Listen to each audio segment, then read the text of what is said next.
The Dark Scrolls. Hey everyone, welcome back. Tonight we're talking about something that's going to stay with you long after the lights go out. So go ahead and get comfortable.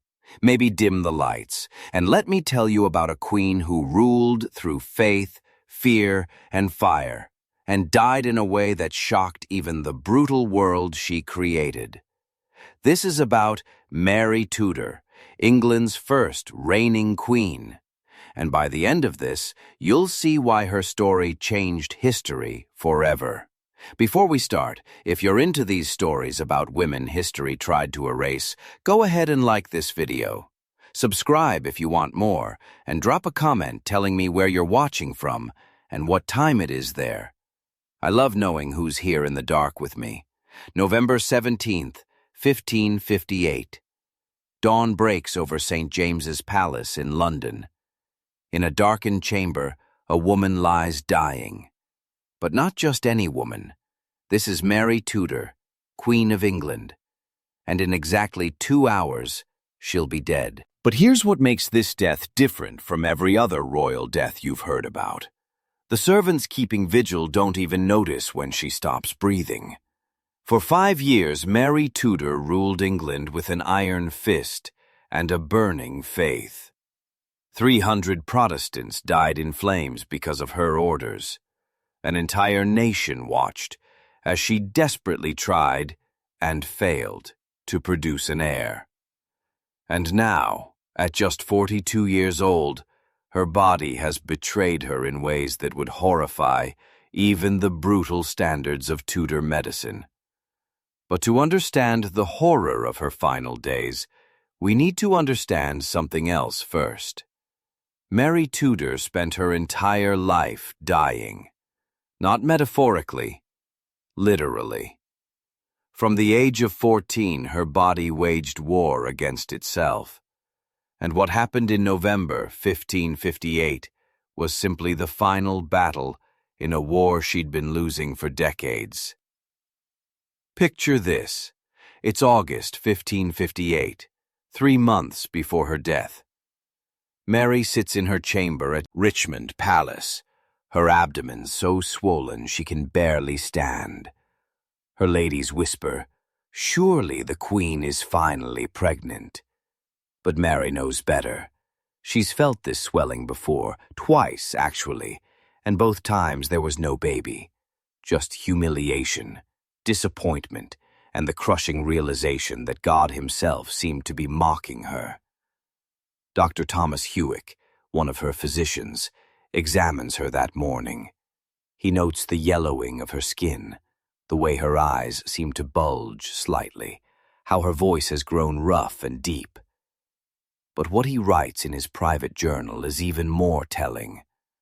Her Majesty suffers from her old disease, but worse than ever before. That old disease. Those 3 words would define everything about Mary's death. Let me paint you the scene of England in 1558, because context matters here. London is dying. Not figuratively, literally dying. An influenza epidemic that started in 1557 has killed approximately 8,000 people in the city alone. The harvests of 1555 and 1556 were disasters, the worst in living memory. People are starving, sick, and desperate.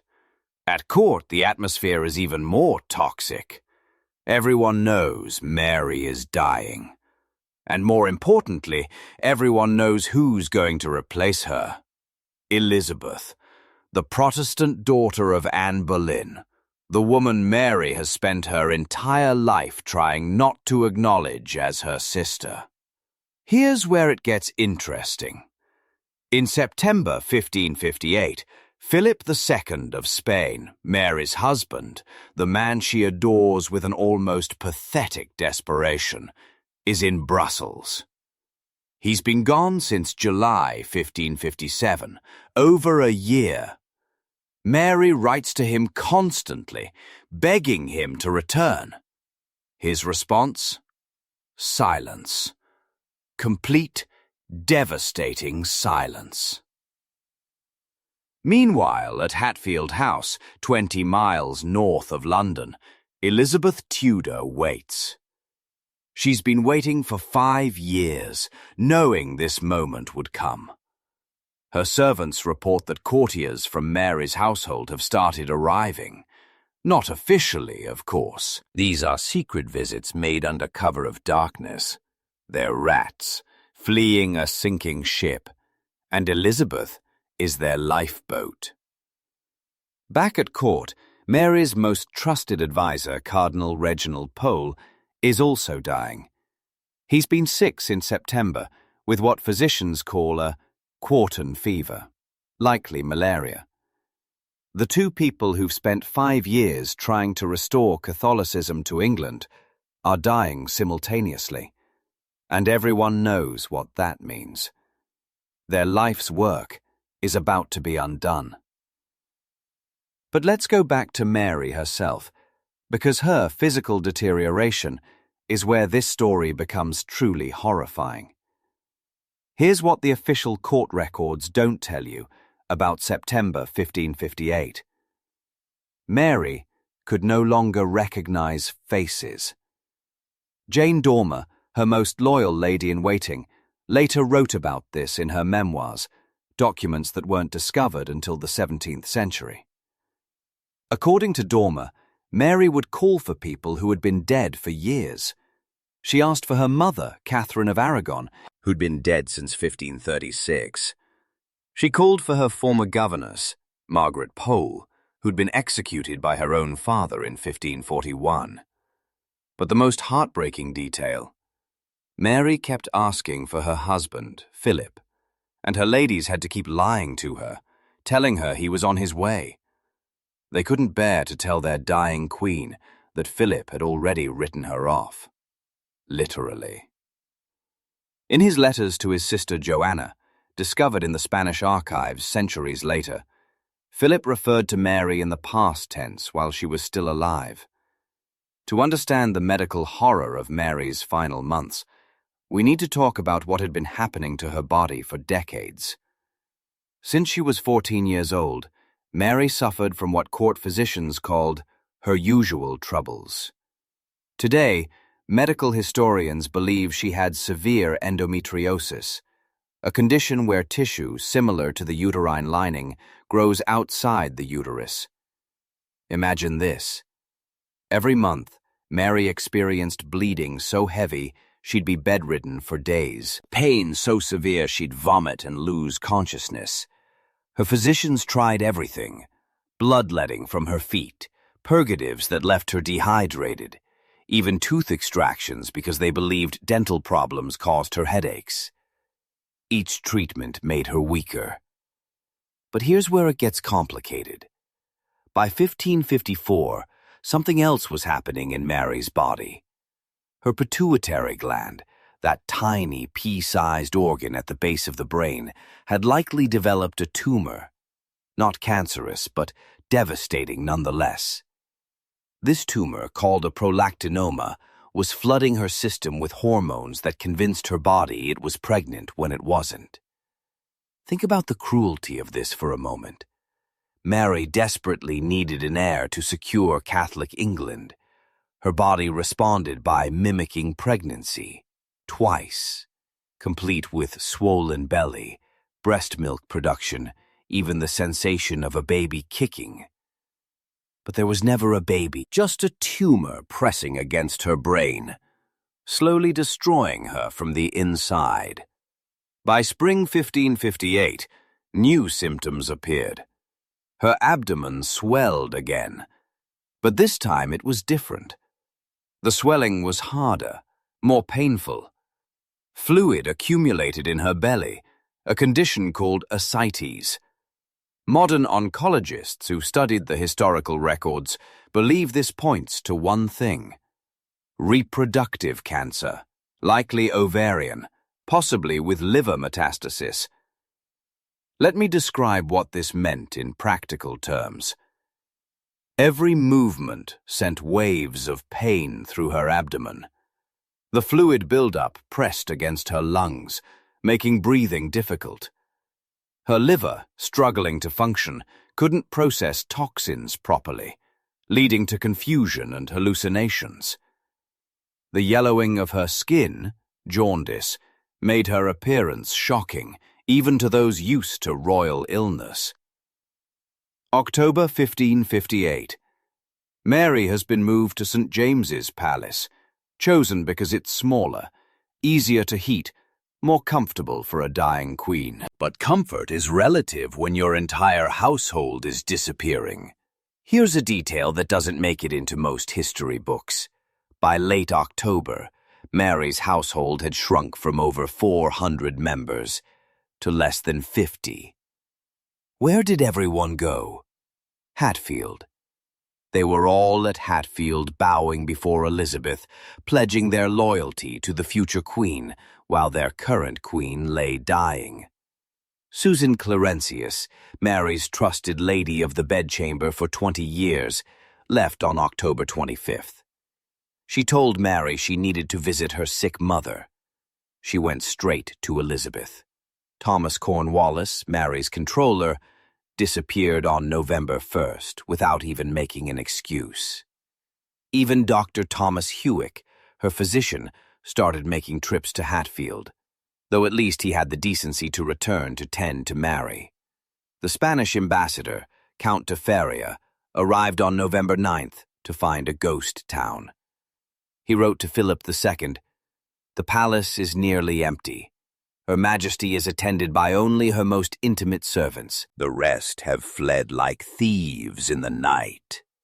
November 10th, 1558. 1 week before Mary's death. Dr. Hewick performs what will be his final examination of the Queen.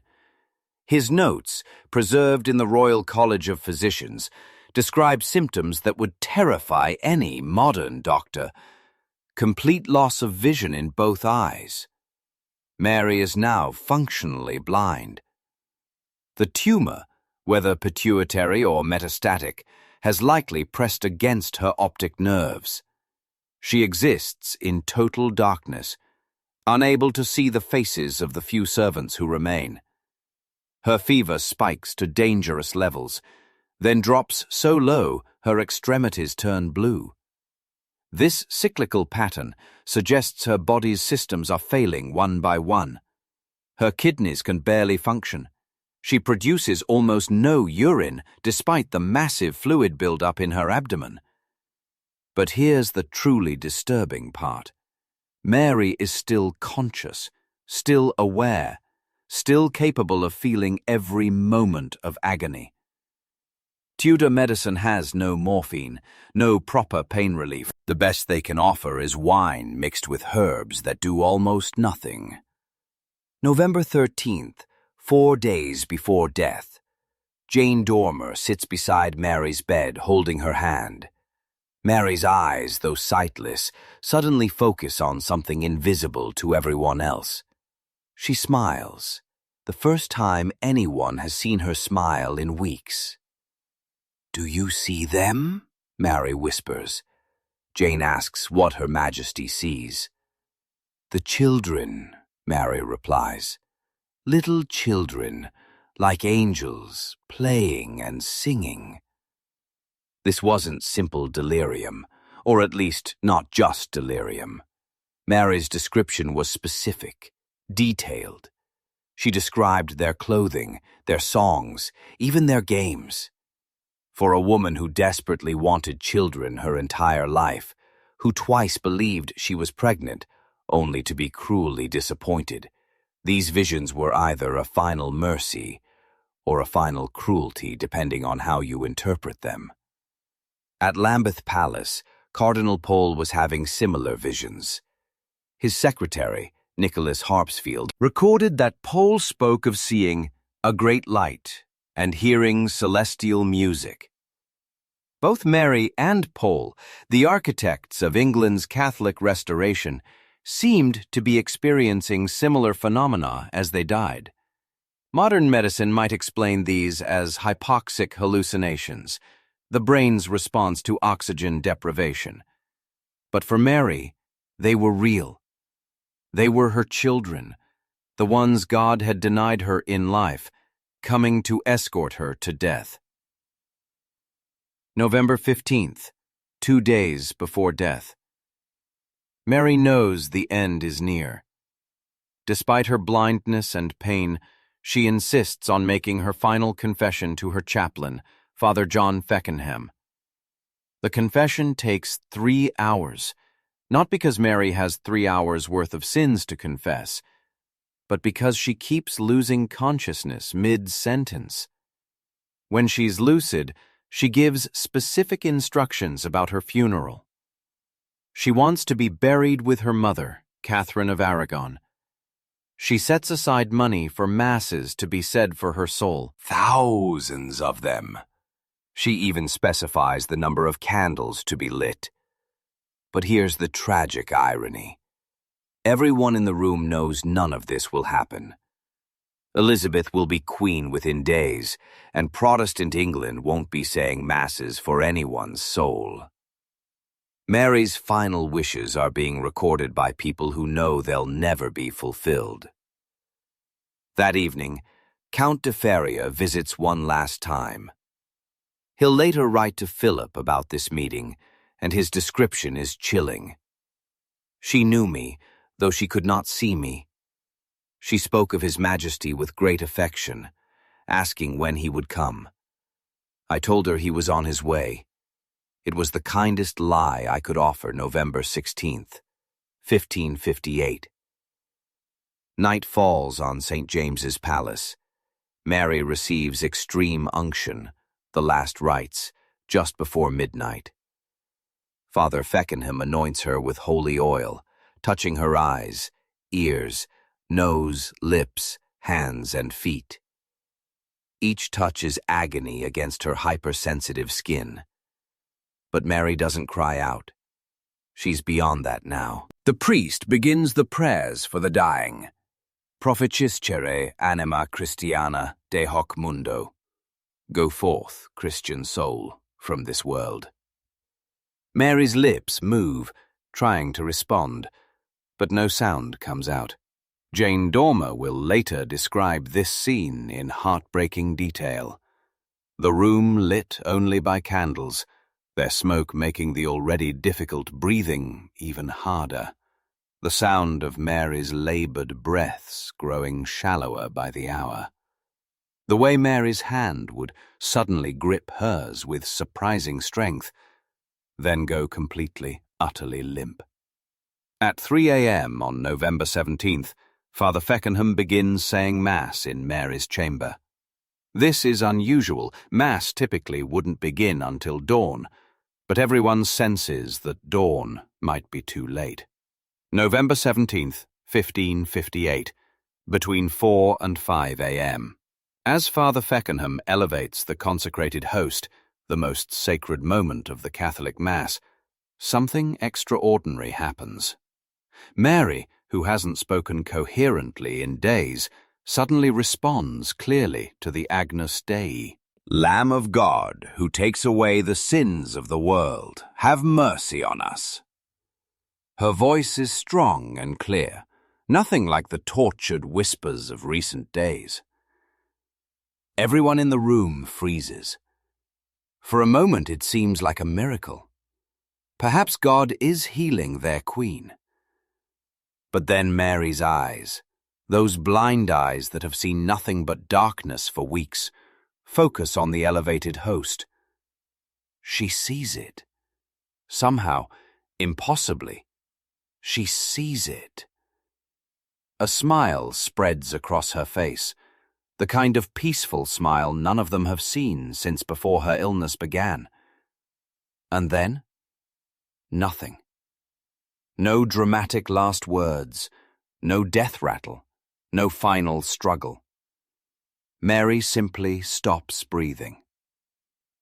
The change is so subtle that for several minutes nobody realizes what's happened. Jane Dormer continues holding her hand, thinking the Queen has simply fallen asleep. It's only when Dr. Hewick checks for a pulse that the truth becomes clear. Mary Tudor, Queen of England, is dead. The scene that follows is both practical and deeply symbolic.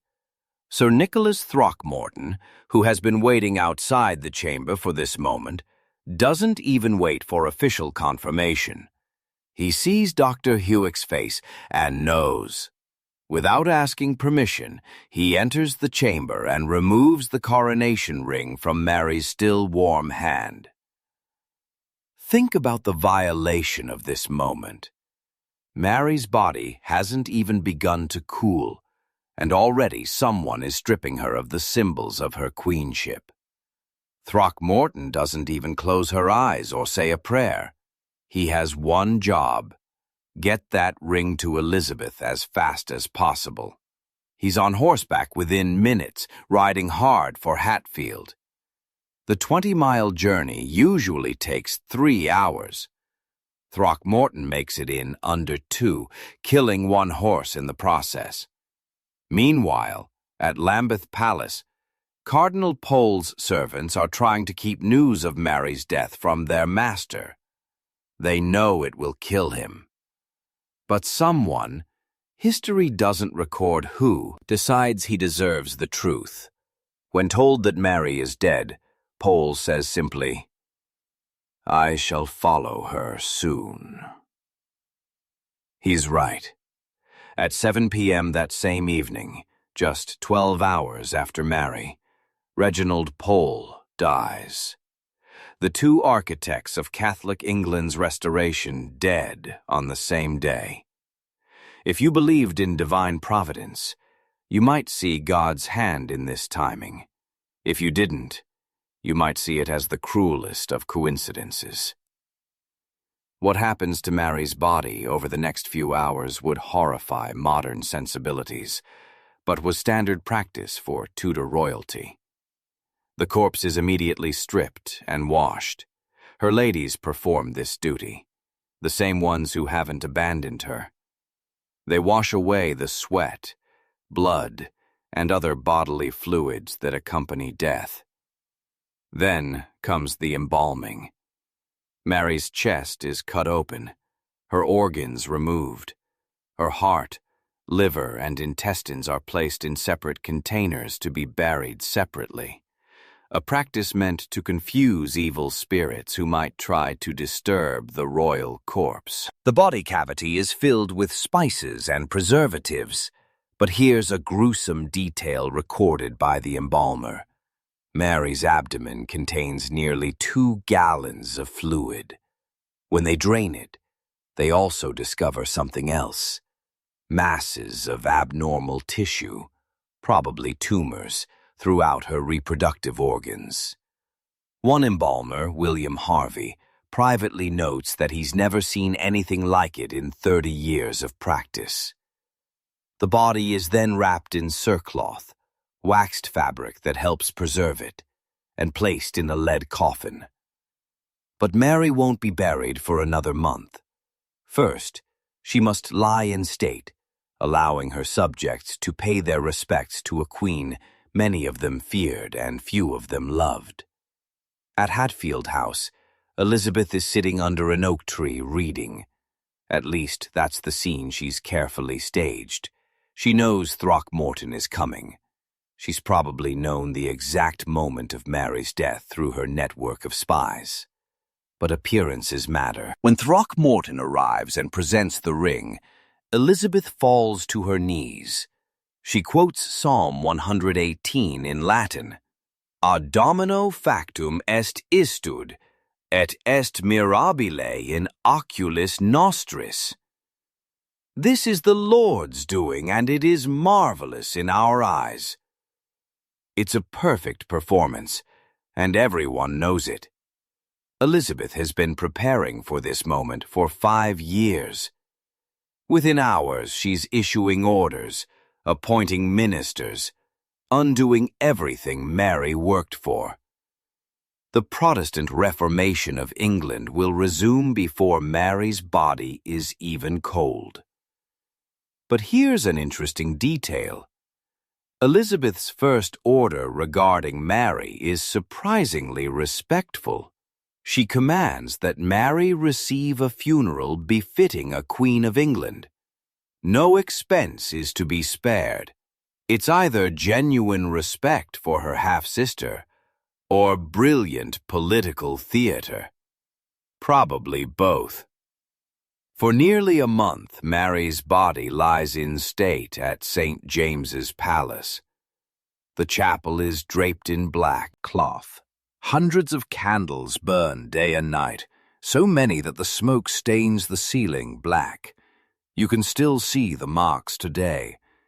Guards stand watch in shifts, and an endless procession of nobles, clergy, and common people file past. But here's what's telling.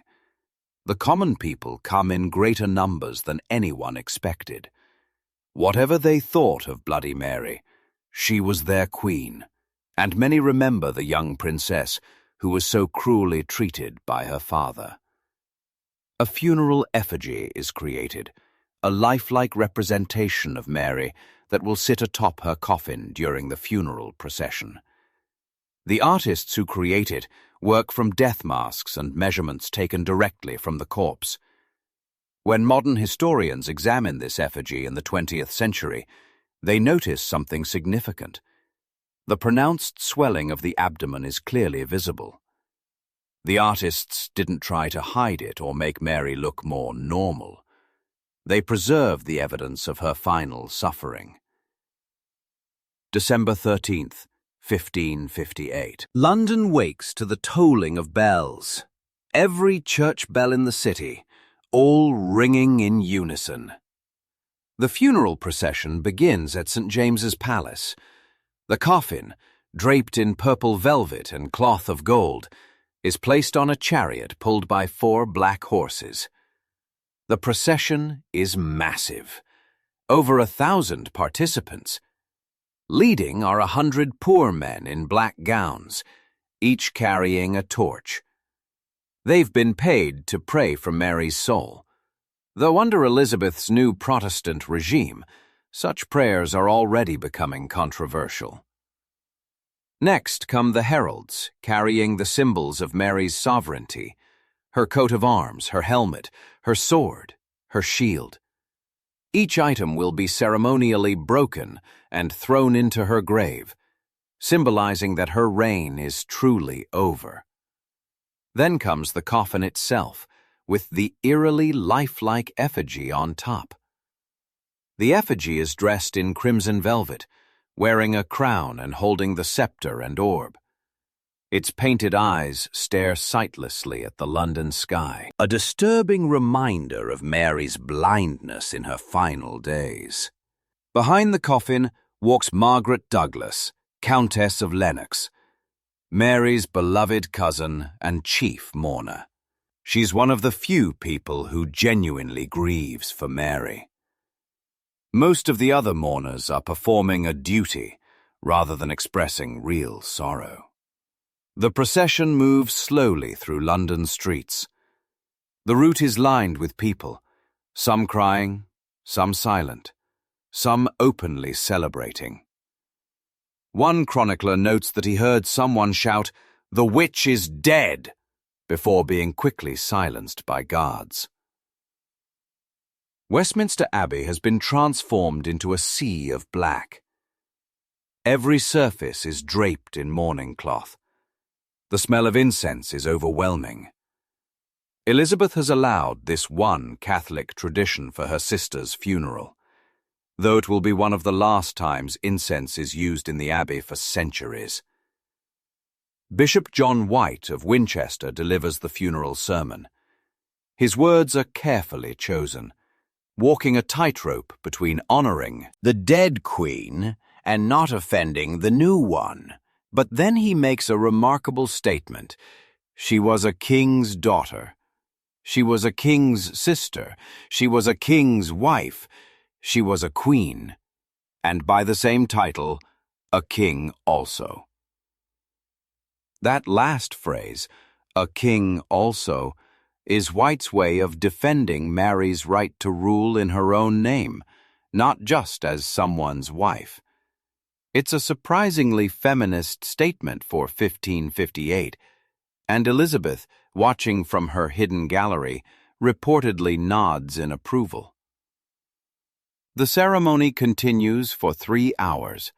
Prayers are said, hymns are sung, and finally it's time for the burial. Mary's coffin is carried to a vault in the north aisle of Henry VII's chapel. This isn't where she wanted to be.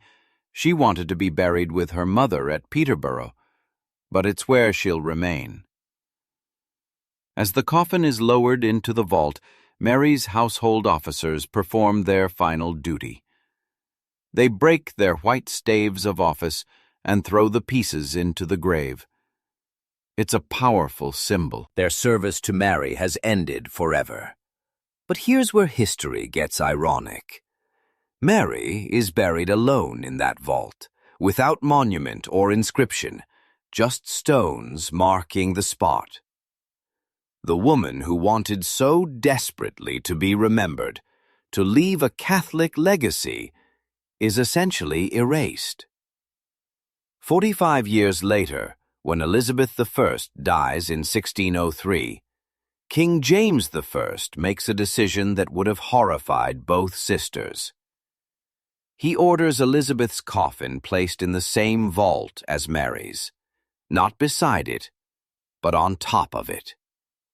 Elizabeth, even in death, literally overshadows her half-sister. James then commissions a magnificent white marble monument, but it bears only Elizabeth's effigy. Mary isn't even mentioned in the original inscription. It's as if she never existed. Only in the 18th century does someone add a small Latin inscription acknowledging that Mary is also buried there. Partners in throne and grave. Here we sleep, Elizabeth and Mary, sisters in hope of resurrection. Think about that for a moment. Mary, who spent her life trying to undo everything Elizabeth represented, now shares a grave with Anne Boleyn's daughter for all eternity. Mary, who burned Protestants, lies beneath the Queen who would make England permanently Protestant. Mary, who desperately wanted to be buried with her Catholic mother, instead rests with the half-sister she could barely acknowledge as legitimate. In Brussels, Philip II receives the news of Mary's death on November 20th, 3 days after it happened. His reaction, recorded by his secretary, is chilling in its coldness. His Majesty received the news with appropriate gravity, retiring to his chapel for an hour of prayer. An hour. That's all the morning Philip allows himself for the wife who adored him, who waited for him, who died calling his name. Later, writing to his sister Joanna, Philip is even more honest. I feel reasonable regret for her death. Reasonable regret, not grief, not sorrow. Regret, and only a reasonable amount at that. But Philip isn't done calculating. Within days, he's instructing his ambassadors to propose marriage to Elizabeth. The same man who couldn't be bothered to visit his dying wife now wants to marry her successor. Elizabeth, to her credit, keeps him dangling for months before rejecting him with exquisite politeness. Philip's treatment of Mary in death mirrors his treatment of her in life. She was useful when she served his purposes, disposable when she didn't. The Spanish marriage that Mary believed would secure Catholicism in England instead hastened its demise, making her even more unpopular and isolated. In the weeks following Mary's death, her physicians compare notes, trying to understand what killed their queen. Dr. Hewick, Dr. Owen, and Dr. Caesar compile their observations. Their conclusions, written in Latin and preserved in medical archives, paint a horrifying picture. They describe finding morbid growths throughout Mary's reproductive organs. The liver was much enlarged and diseased. The accumulation of fluid in her abdomen was beyond what nature could bear. One physician notes that her pituitary gland, when examined, appeared unusually large and misshapen. What they're describing in 16th century medical terminology sounds remarkably like metastatic ovarian cancer, with liver involvement and a pituitary tumor. The combination of conditions would have caused unimaginable suffering, constant pain, hormonal chaos, cognitive impairment, and the slow failure of multiple organ systems. But here's what makes Mary's case medically fascinating even today. She likely had multiple conditions simultaneously. The endometriosis that plagued her from adolescence, untreated for decades, significantly increased her cancer risk. The pituitary tumor that caused her phantom pregnancies also disrupted her entire endocrine system. The chronic stress of her traumatic life weakened her immune system, and the influenza epidemic of 1558 delivered the final blow to her already failing body. Modern oncologists who studied the historical evidence estimate that Mary probably developed ovarian cancer sometime in 1557. By the time symptoms became obvious in 1558, it had already metastasized. Even with today's medicine, her prognosis would have been poor. With Tudor medicine, bloodletting, purgatives, and prayer, she never had a chance. Within days of Mary's funeral, Elizabeth begins the process of erasing her sister's legacy. Catholic altars are torn down. Priests are told to conduct services in English, not Latin. The heresy laws that allowed Mary to burn Protestants are repealed. But the most systematic erasure happens in the historical record. Elizabeth's chroniclers begin crafting the narrative that will persist for centuries. Mary as Bloody Mary, a tyrant whose reign was an unfortunate interruption in England's glorious Protestant destiny. Her genuine faith becomes fanaticism. Her desperation for an heir becomes pathetic delusion. Her illness becomes divine judgment.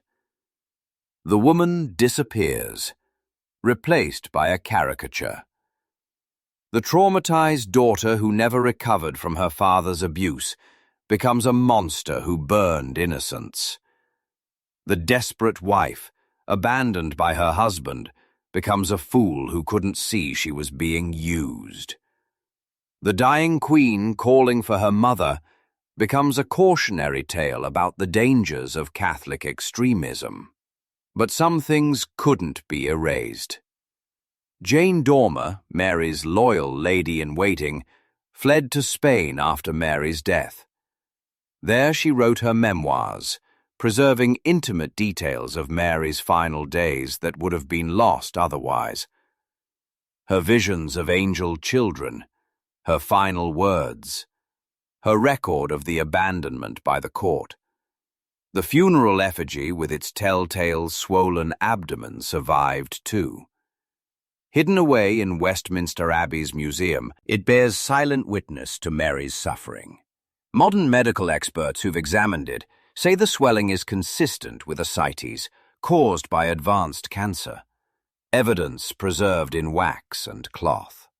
Physical descriptions of Mary's symptoms recorded by her physicians and hidden in medical archives would be discovered centuries later. These dry, clinical observations, the jaundice, the vision loss, the cyclical fevers, allow modern doctors to posthumously diagnose conditions that Tudor physicians couldn't understand. Even the inscription on her tomb, added as an afterthought, ensures that Mary can't be completely erased. Every tourist who visits Elizabeth I's monument unknowingly stands above Mary Tudor's remains. The sisters, who couldn't reconcile in life, are forced to share space in death. By 1570, 12 years after Mary's death, most witnesses to her final days were gone. Jane Dormer lived in Spanish exile. Dr. Hewick died in 1569. Father Feckenham, who heard Mary's last confession, died imprisoned in Wisbeach Castle in 1584. one of the last victims of the religious conflicts Mary had tried to resolve through force. But one witness outlived them all. Susan Clarentius, the lady-in-waiting who abandoned Mary to curry favor with Elizabeth, lived until 1590. In her final years, she reportedly suffered from terrible guilt about deserting her mistress. She told her confessor that she was haunted by dreams of Mary calling for her, asking why she'd left. Whether this is true or merely legend, it captures something essential: the human cost of political expedience. The courtiers who fled to Elizabeth prospered under the new regime. Thomas Cornwallis became controller of Elizabeth's household. Dr. Owen continued as royal physician. Sir Nicholas Throckmorton, who grabbed the ring from Mary's dead hand, became one of Elizabeth's trusted advisers. Their betrayal was rewarded, as betrayal often is in politics. In 1876, something remarkable happened. Workers renovating Westminster Abbey accidentally broke through the floor of Mary's vault. For the first time in over 300 years, someone saw Mary's coffin. It was intact but showing signs of age. Above it sat Elizabeth's coffin, exactly as James I had ordered. The workers quickly sealed the vault, but not before noting something curious. Mary's coffin was significantly smaller than Elizabeth's. This matches what we know about the sisters' physical appearances. Mary was petite, barely 5 feet tall, while Elizabeth was taller and more imposing. Even in death, Elizabeth dominates the space.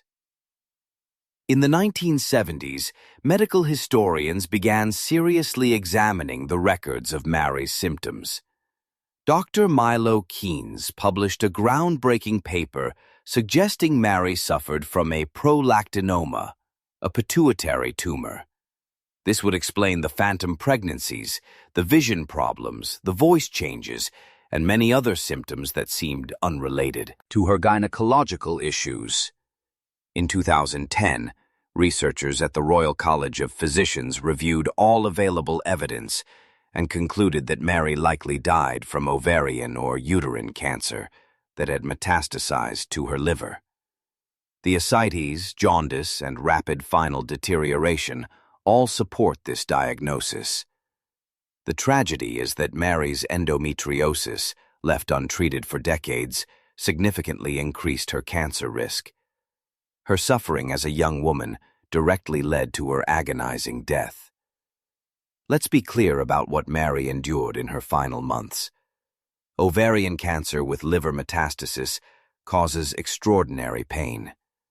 The tumors press against organs, stretch tissues, and create a constant grinding agony that no amount of Tudor-era wine and herbs could relieve.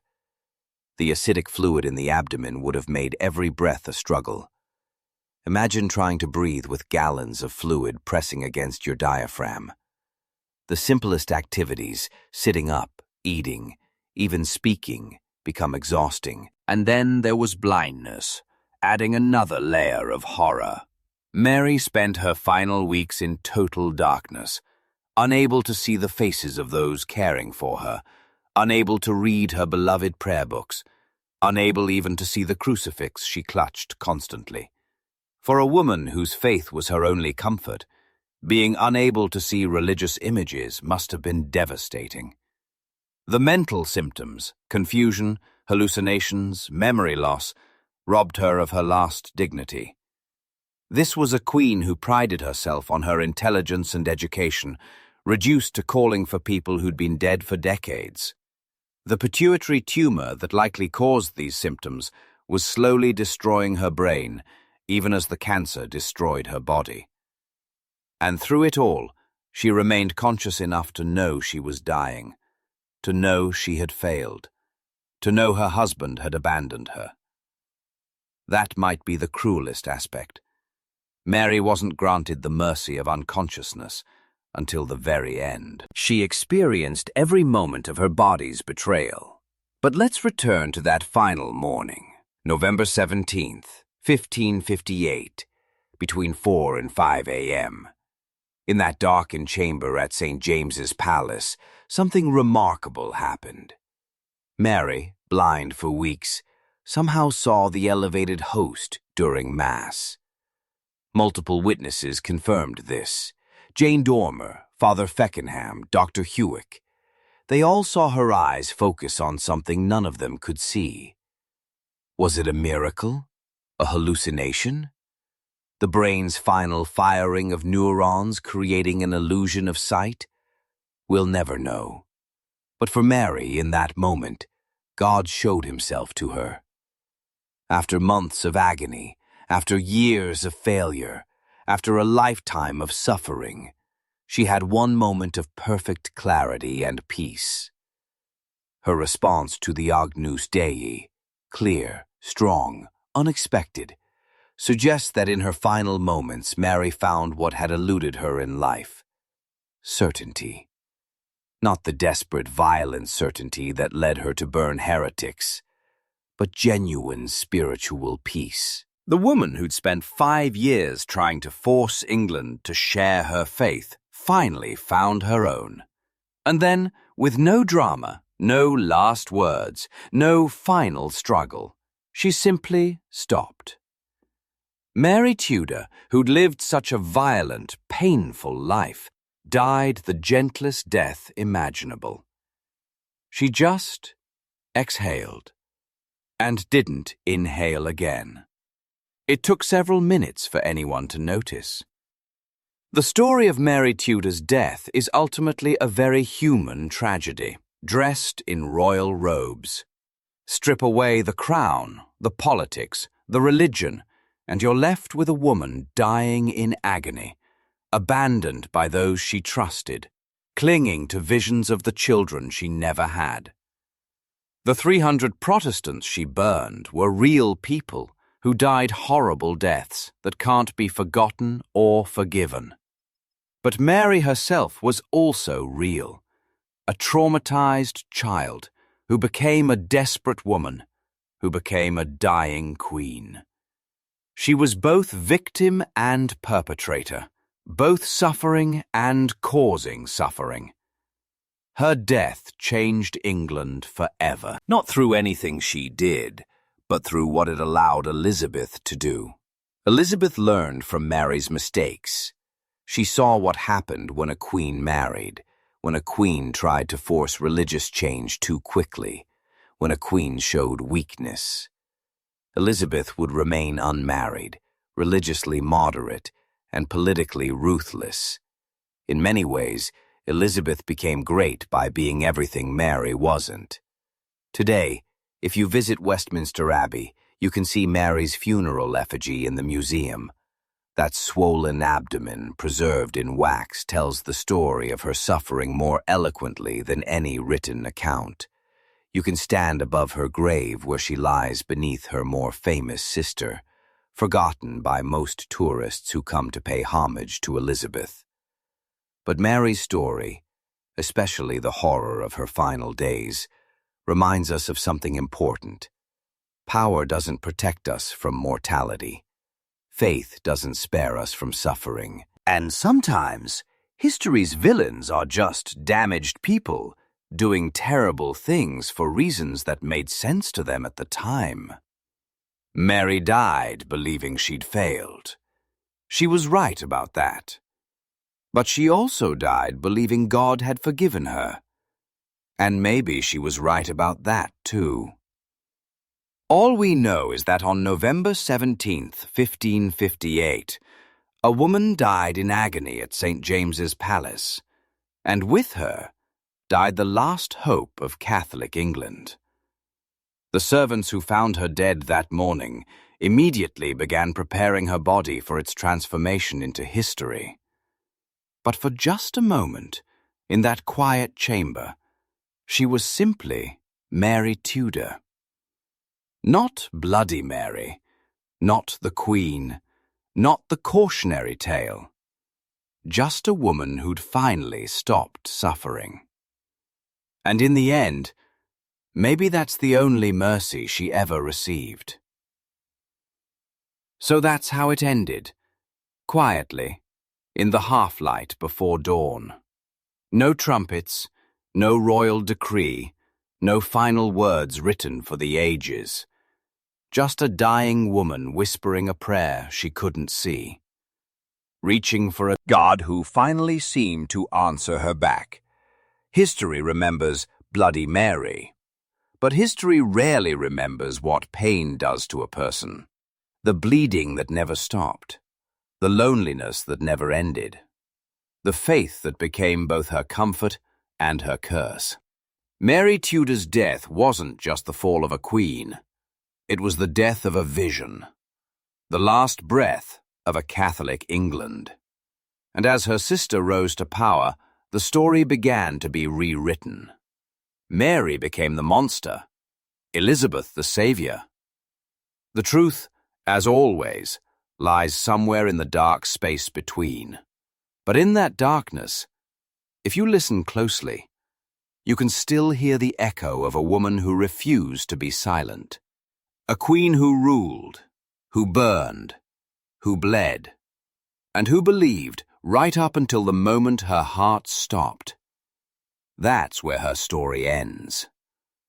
But in the dark scrolls, we don't let endings fade to silence. Tonight, we told Mary's story. Tomorrow, we'll tell another, because they deserve to be heard. They deserve to be remembered. And here, in the dark scrolls, we're not going to let them be erased anymore. So if you're still here in the dark with me, don't forget to like this video, subscribe, and tell me where you're watching from. Until next time, sleep well. And remember, history never forgets. It just waits for someone brave enough to open the scrolls again. Thanks for watching. Subscribe for more.